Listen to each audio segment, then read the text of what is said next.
meus amores!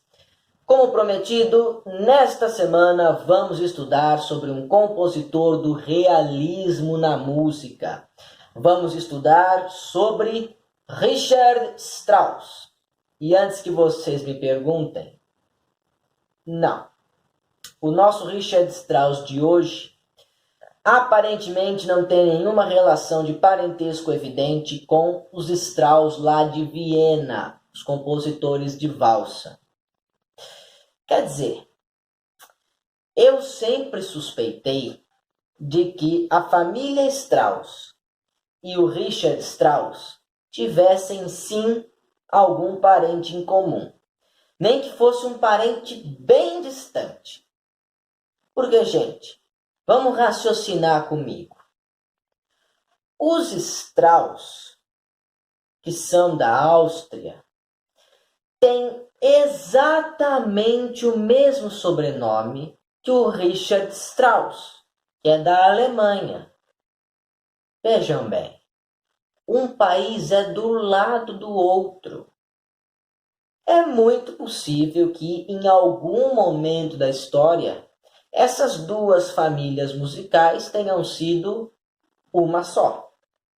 Mas, em todo caso, todas as fontes que eu consultei não apontam nenhuma existência de relação parental entre os Strauss de Viena e o Richard Strauss, que nasceu no dia 11 de junho de 1864, na cidade de Munique, na Alemanha, como eu já havia adiantado para vocês. O pai de Richard Strauss também era músico. Ele trabalhava na Ópera de Munique como trompista. E seu pai foi o principal apoiador de sua carreira como músico e compositor. Além disso, a profissão de seu pai abriu certas portas para o Richard Strauss. Certo? As suas primeiras composições, na década de 1880, foram muito bem recebidas pela crítica e pelo público. E, além disso, o nosso Richard Strauss teve a oportunidade de trabalhar, já desde a mais tenra idade, com músicos renomados, como é o caso de um pianista já citado aqui anteriormente em alguns programas sobre o Tchaikovsky, chamado Hans von Bülow. Richard Strauss foi assistente particular do pianista Hans von Bülow e aprendeu muito com o seu mestre. Mas, acima de seu mestre, encontrava-se o seu ídolo maior. Eu estou falando de Richard Wagner. Temos aí dois Richards, o Richard Strauss e o Richard Wagner. Wagner era o ídolo maior de Strauss, embora eles pertencessem a escolas de música diferentes, a períodos diferentes. O Wagner, como vocês sabem, é do romantismo, enquanto o Strauss, como eu acabei de dizer para vocês, é do realismo. Mas, ainda assim, o Strauss admirava muito no Wagner a tentativa que ele trazia para suas obras musicais de criar uma identidade nacional alemã, o que é típico do romantismo. Mas qual que é a diferença entre os dois compositores nesse caso? É que Wagner buscava criar uma identidade nacional alemã olhando para o passado. Tanto é que, como nós já sabemos, porque eu já expliquei para vocês, o Wagner vai resgatar muitas histórias da mitologia germânica. Enquanto o nosso Richard Strauss, ele vai buscar criar uma identidade nacional alemã olhando para o presente, para o que ele tinha bem ali, na frente dele, olhando para a realidade. Por isso que, apesar dele também tentar criar uma identidade nacional alemã, ele pode ser considerado, sim, como um compositor realista. E mais do que isso, no ano de 1905, estreia a ópera Salomé, da autoria de Richard Wagner. E essa ópera, minha gente, vai produzir um verdadeiro escândalo na Europa inteira, porque ela já não tem mais um estilo tão realista quanto se apreciava antes. Ela marca, na verdade, uma guinada na carreira do Richard Strauss, quando ele passa a assumir um posicionamento vanguardista. Ainda não chega a ser modernista, mas ele é um dos principais vanguardistas entre o final do século XIX e o início do século XX. Tanto é que este caderninho aqui da nossa coleção, não é? Ele é o número 28, que vai falar sobre o Richard Strauss. Ele deixa muito bem claro que a música erudita do século XX começa com Richard Strauss. Então vejam bem a importância que tinha esse cara para a história da música. Mas ainda assim, apesar de toda a importância, apesar de todo o talento, apesar de todas as coisas boas que caracterizavam Richard Strauss, existe uma mácula em sua história que nada pode apagar. No ano de 1933, Richard Strauss aceitou um convite para presidir a Câmara de Música do Terceiro Reich no regime nazista. Sim, esse convite havia sido feito pessoalmente pelo Führer Adolf Hitler. Inclusive, Hitler e Strauss compartilhavam do mesmo ídolo. Sim, eu estou falando de Richard Wagner, porque conforme eu já havia contado para vocês, quando nós estudamos a obra wagneriana aqui no nosso programa, Hitler tinha uma admiração profunda pela música de Wagner. E isso se deve justamente a essa ideia do compositor em resgatar a mitologia germânica para criar uma identidade nacional alemã. Em sua teoria nazista, o Hitler vai dizer que o povo alemão merece dominar o mundo porque é superior aos outros. E essa superioridade encontra-se justamente na origem do povo alemão, porque eles são originários de uma raça superior, de uma raça pura. Certo? Então, está aí a relação, né? O porquê Hitler admirava tanto Wagner, apesar de que, quando o nazismo chegou ao poder, Wagner já havia morrido há muito tempo. Né? Justiça seja feita. Mas, além disso, né? Além desse motivo, existe outro motivo. O antissemitismo. Wagner e Hitler eram ambos antissemitas. No ano de 1850, Wagner publica um manifesto chamado O Judaísmo na Música, em que ele condena terminantemente a presença de compositores judeus no mercado musical. Isso é nojento, gente, isso é nojento. Então, aí está. Hitler tinha como seu ídolo Richard Wagner. Strauss tinha como seu ídolo Richard Wagner. Resultado, Strauss aceitou o convite de Hitler para ser presidente da Câmara de Música do Terceiro Reich. Está certo, como eu já disse, justiça seja feita.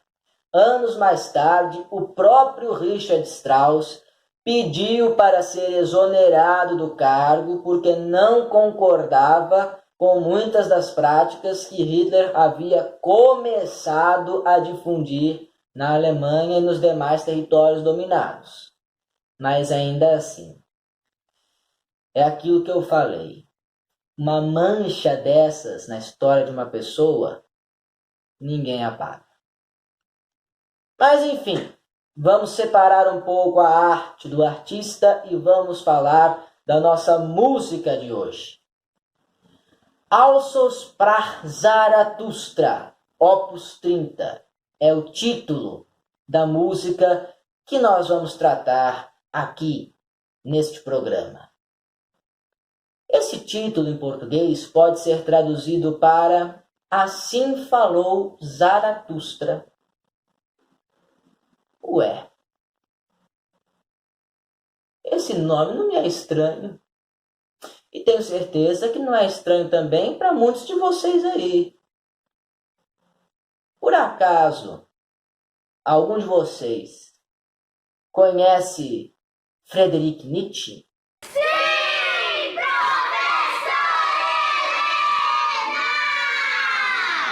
Sim, Friedrich Nietzsche, o filósofo, ele mesmo. A propósito, eu gostaria de aproveitar este momento para mandar um abraço para o meu grande amigo Felipe, que é fã do Nietzsche. Felipe, meu amigo, tamo junto aí, rapaz. Enfim, em 1885, Friedrich Nietzsche vai escrever uma obra intitulada Assim Falou Zaratustra, que conta sobre um profeta persa chamado Zaratustra, mas também conhecido como Zoroastro, que, depois de viver muitos anos isolado nas montanhas, decide descer de seu refúgio para transmitir à sociedade todo o saber, todo o conhecimento que ele havia adquirido depois de muitos e muitos anos de meditação e reflexão, vivendo sozinho nas montanhas. Porém, a sociedade que ele vai encontrar é muito diferente do que ele gostaria. Então, nesse sentido, ele passa a denunciar inúmeros abusos cometidos pela sociedade contra o indivíduo, principalmente no que diz respeito ao aspecto religioso. Mas, acima de tudo, a principal ideia veiculada por esse livro, segundo as fontes que eu pesquisei, porque eu confesso que eu nunca li esse livro. Embora, se eu não me engano, a gente tenha Assim Falou Zaratustra lá na minha casa de Jaú. Pode ser que eu esteja falando bobagem, mas eu acho que a gente tem sim. Mas eu propriamente nunca li. Então, segundo as fontes que eu pesquisei, a principal ideia veiculada por Assim Falou Zaratustra é a de que o ser humano é um ser em evolução, desde o macaco, que é o nosso ancestral comum, até o homem de hoje.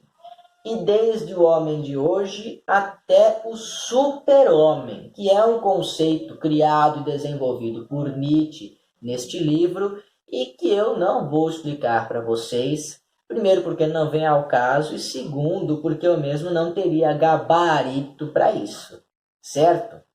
Então, o que eu sei mesmo é falar de música. Portanto, voltemos a falar de música, né? Em 1895, portanto, 10 anos depois da publicação da obra de Nietzsche, Richard Strauss vai compor um poema sinfônico baseando-se no livro Assim Falou Zaratustra. O que é um poema sinfônico?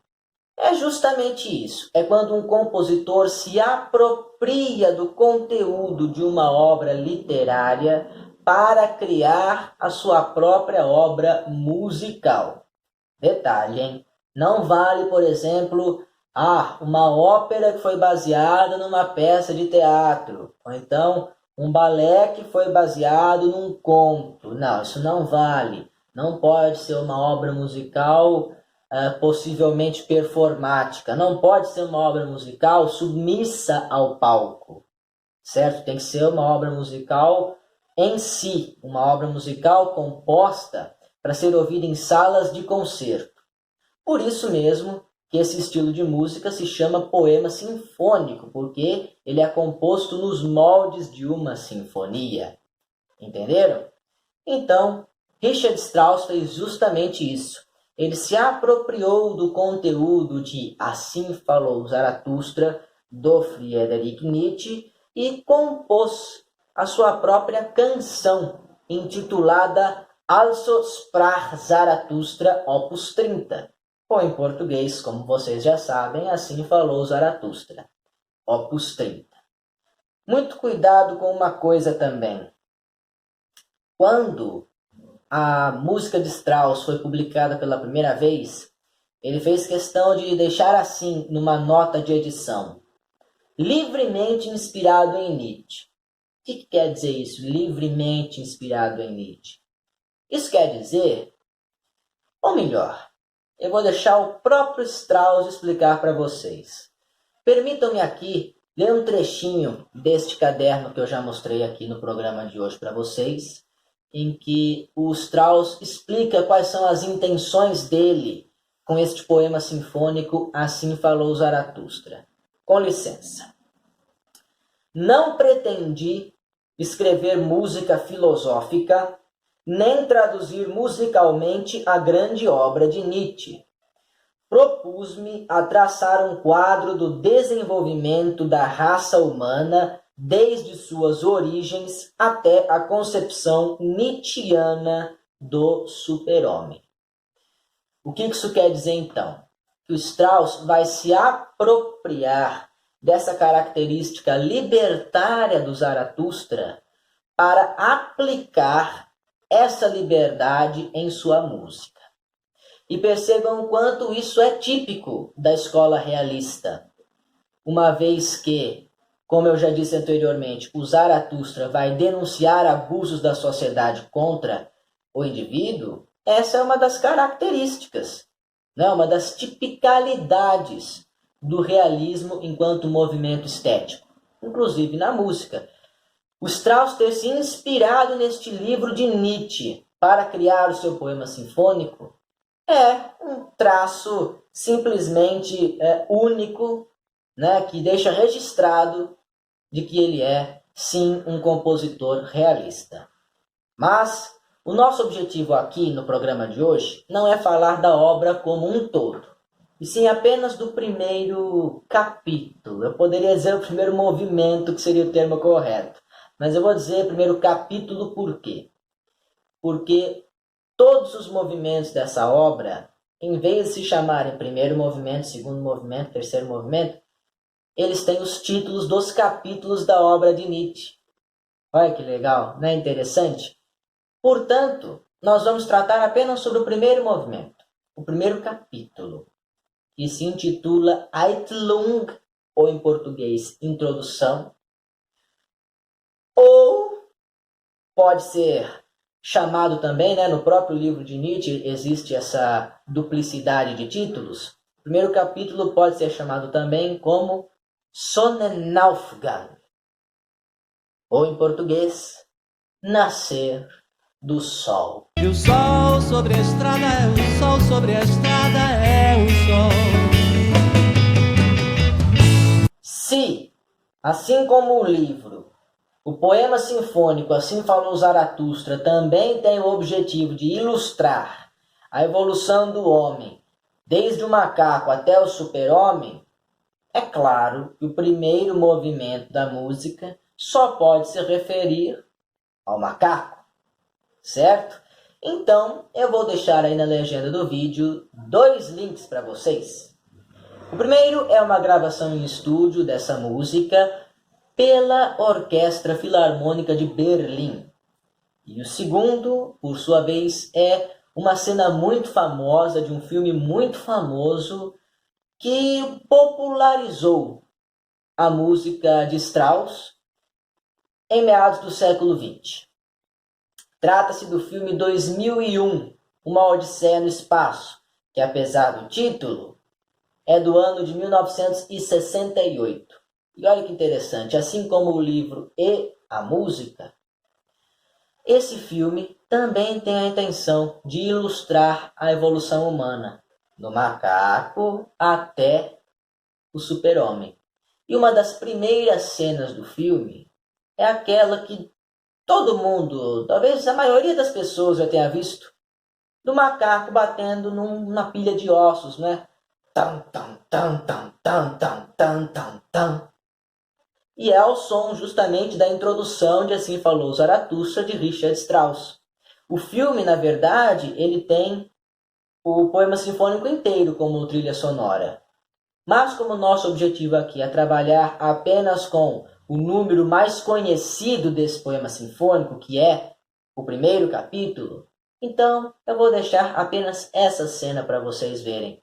De novo, não é? Porque muitos aqui, com certeza, já a assistiram. E antes de me despedir, permita-me contar uma experiência pessoal para vocês. No fim do ano passado, eu trabalhei como operador de som no espetáculo do Circênico lá de Jaú. Inclusive, um grande abraço para todo o pessoal, para o Júlio, para o Fernando, para a Vivi, para a Bianca e para todos os amigos que eu fiz por lá. Eu trabalhei no Circênico como operador de som, no espetáculo Os Saltimbancos, e a música que iniciava o espetáculo se chamava Star. Por muitos dias, muitas semanas, a gente ensaiou sem essa música, porque ela não estava editada. Então falava, música Star, pula, certo? Música Star, não está editada ainda, pula, e assim ia, semana atrás de semana. Aí chegou o dia da estreia e ainda ninguém tinha editado a tal da música Star. Aí o Júlio, meu professor, falou assim, não, eu vou pegar então essa que não está editada mesmo e vamos usar essa mesmo, porque agora já é tarde, né? E adivinhem só, qual não foi a minha surpresa? A hora que eu escuto essa música pela primeira vez, no teste, né? Antes da hora H ali da apresentação, no teste. Eu escuto essa música a primeira vez e o que me aparece aos ouvidos é a introdução, o nascer do sol, de Assim Falou Zaratustra, de Richard Strauss. Eu falei, não é possível. Quem foi que inventou? Eu quero saber quem foi que inventou que o nome dessa música é Star, estrela, né, em inglês. De onde tiraram isso? Se alguém souber, me diga. Mas semana que vem, porque hoje nós já estamos ficando por aqui. Um abraço no coração de vocês, meus amores. Beijo na alma, muito obrigado pela paciência. Lembranças do Emílio.